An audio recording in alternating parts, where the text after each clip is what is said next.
Okay, so this is the 2006 published accounts, and I'm going to go through the proposed dividends entry. So if we look first of all, there are interim dividends in the trial balance of 29,000. That means partway through the year you paid out dividends, or the company paid out dividends of 29,000. Some of that 29,000 went to ordinary shareholders, some went to preference shareholders.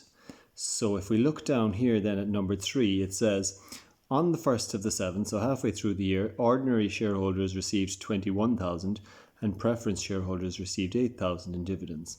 So 21 and 8 makes the 29 that's up here.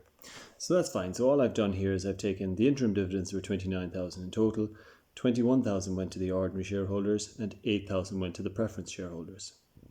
Okay, so that's halfway through the year. The directors propose, they say, why don't we pay the preference dividend that is still owing, so the rest of the preference dividend that we owe, and a final dividend on ordinary shares to bring the total ordinary dividend to 15 cents per share. So if we look at the preference dividend side of it first, the preference shareholders should be getting 10% in terms of dividends, 10% of the value of their shares. So the cost of their shares is 160,000. Whoops.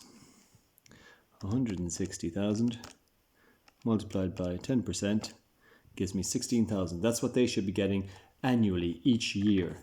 So if they already got 8,000 halfway through the year, they are owed a further 8,000 to be paid later on. So that's what it's proposed to pay them to see out the year. Okay.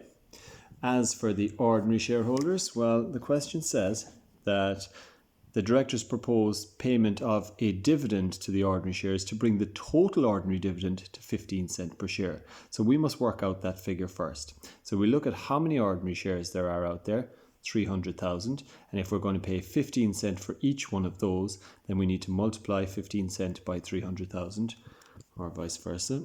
300,000 multiplied by 15 cents gives us 45,000 euros. So that's what we want. They're proposing we pay in total. So they are saying dividend on ordinary shares bring the total ordinary dividend up to 15 cents in total.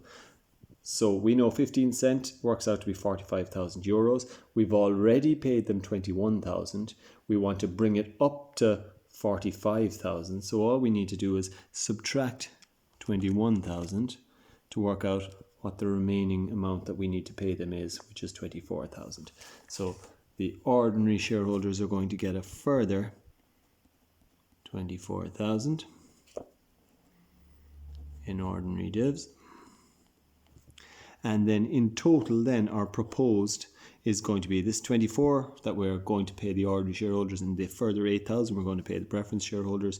So it's 32,000 is our proposed dividends.